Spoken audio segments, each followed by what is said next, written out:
வயலோ வயலோ வயலோ செழிக்க வாழ்வு தந்தானே, வயலோ வாழ்வு தந்தானே. அட பொன்னா விளையோ பூமிக்கு நல்ல விவரம் தந்தானே, உழவனின் உறவா வந்தானே.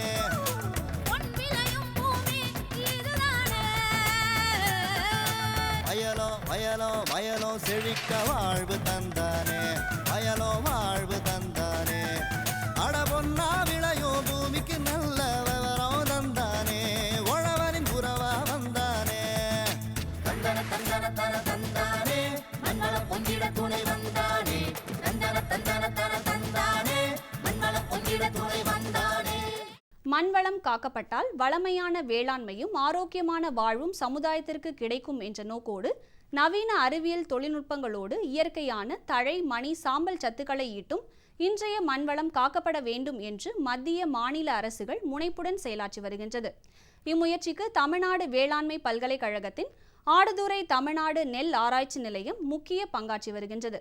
அந்த வகையில் மண் பரிசோதனையின் முக்கியத்துவம் மற்றும் மண் மாதிரி எடுக்கும் முறைகளை குறித்து விவரிக்கின்றார் தமிழ்நாடு நெல் ஆராய்ச்சி நிலையத்தின் உதவி பேராசிரியர் முனைவர் சி. ஷர்மிளா ராகேல் அவர்கள்.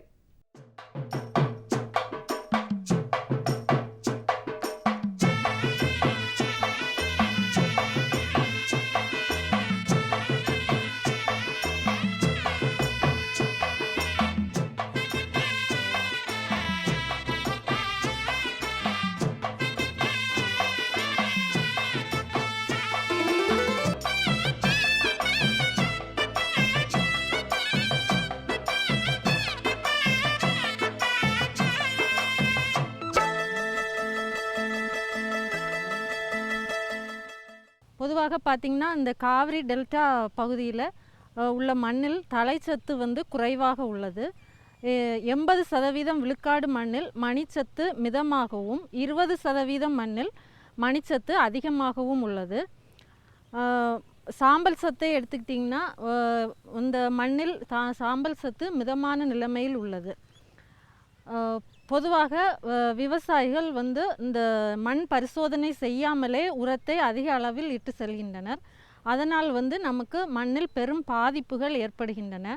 எடுத்துக்காட்டாக இந்த மண்ணில் தழைச்சத்து குறைவாக இருக்கும்போது நாம் இன்னும் அந்த பயிருக்கு தேவையான அளவில் தழைச்சத்து போடவில்லை என்றால்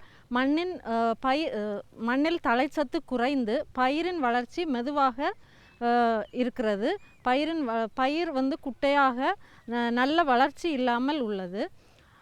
மற்றும் இப்போது இந்த மண்ணில் மணிச்சத்து அதிகமாக இருப்பதனால் திரும்பவும் நாம் வந்து இந்த மண் பரிசோதனை செய்யாமலே இந்த உரத்தை அதிகமாக போடும்போது மண்ணில் அந்த மணிச்சத்து அதிகமாகி நச்சுத்தன்மை அதிகமாகி மற்ற ஊட்டச்சத்துக்கள் குறிப்பாக இந்த கந்தகச்சத்தை பயிர் வந்து உறிஞ்ச விடாமல் இந்த மணிச்சத்து தடுத்து விடுகிறது. அதனால் இந்த மணிச்சத்தும் கந்தகச்சத்தும் எதிர்வினை உள்ளதால் மணிச்சத்து அதிகமாகும் போது கந்தகச்சத்து குறைந்து விடுகிறது. ஸோ இன்னும் அதிகமாக உரமிடுவதால் விவசாயிகளின் பணம் வீணாக விரயமாகிறது. எனவே இந்த மண் பரிசோதனை என்பது ரொம்ப முக்கியமானது.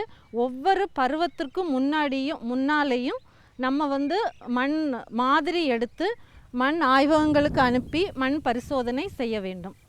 இப்போது நாம் எப்படி மண் மாதிரி எடுக்கலாம் என்பதை பார்க்கலாம். ஒவ்வொரு பருவம், அதாவது இப்போ குறுவை பயிர் வந்து நம்ம அறுவடை செய்த பின் அல்லனா தாளடி பருவத்திற்கு முன்னாடி வயலில் வந்து எல்லா மற்ற தூசு துரும்பு எல்லாத்தையும் நம்ம நீக்கிட்டு வயலில் வந்து ஒரு 4-5 இடத்துல வந்து நம்ம மண் மாதிரி எடுக்கணும். அதுக்கு என்ன பண்ணுறது அப்படின்னா 2-3 கருவிகள் இருக்குது. நம்ம வந்து மண்வெட்டி பயன்படுத்தலாம், ஆகர் பயன்படுத்தலாம். பொதுவாக வந்து விவசாயிகள் வந்து மண்வெட்டியை பயன்படுத்தி கொள்ளலாம். அதற்கு வந்து மண்வெட்டி எடுத்து வி வடிவத்தில் 15 சென்டிமீட்டர் ஆழத்துக்கு முதல்ல வந்து குழி தோண்டி வச்சுக்கலாம். குழி தோண்டிட்டு எந்த பாகம் வந்து நமக்கு எதுக்கு நிற்கிறோ அந்த பாகத்துலேருந்து மேலேருந்து கீழாக மண்ணை எடுத்து நம்ம வந்து பாலித்தீன் கவரில் போட்டு நம்ம வந்து சேகரித்து வச்சுக்கலாம். இப்படியே வந்து ஒரு வயலில் வந்து 4-5 இடத்துல வந்து மண் மாதிரி எடுத்து அதை வந்து சேர்த்து அதில் நமக்கு வந்து ஒரு 1 கிலோவிலேருந்து 500 கிராம் வரைக்கும் மண் போதுமானது எல்லா ஊட்டச்சத்துக்களையும் வந்து பரிசோதனை செய்வதற்கு. அதனால் வந்து நம்ம எவ்வளவு எடுத்துருக்குறோமோ அந்த மண்ணையெல்லாம் வந்து ஒரு இடத்துல வந்து கூட்டி வச்சு அதில் வந்து நம்ம பாகம் பிரித்து ஒரு 500 கிராம் வர்ற வரைக்கும் நம்ம வந்து மண்ணை எடுத்து மண் ஒவ்வொரு மாவட்டத்திலையும் இப்போ மண் ஆய்வகங்கள் இருக்குது, அங்கே கொடுத்து நம்ம வந்து மண் பரிசோதனை செய்து கொள்ளலாம்.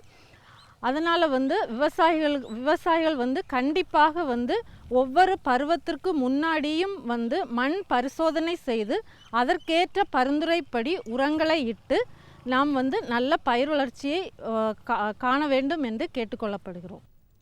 மேலும் விவரம் பெற முனைவர் சி. ஷர்மிளா ராகேல் அவர்களை 0424720298 என்ற தொலைபேசி எண்ணில் தொடர்பு கொள்ளலாம். மீண்டும் நாளைய பொன் விளையும் பூமி நிகழ்ச்சியில் சந்திப்போம். நன்றி, வணக்கம்.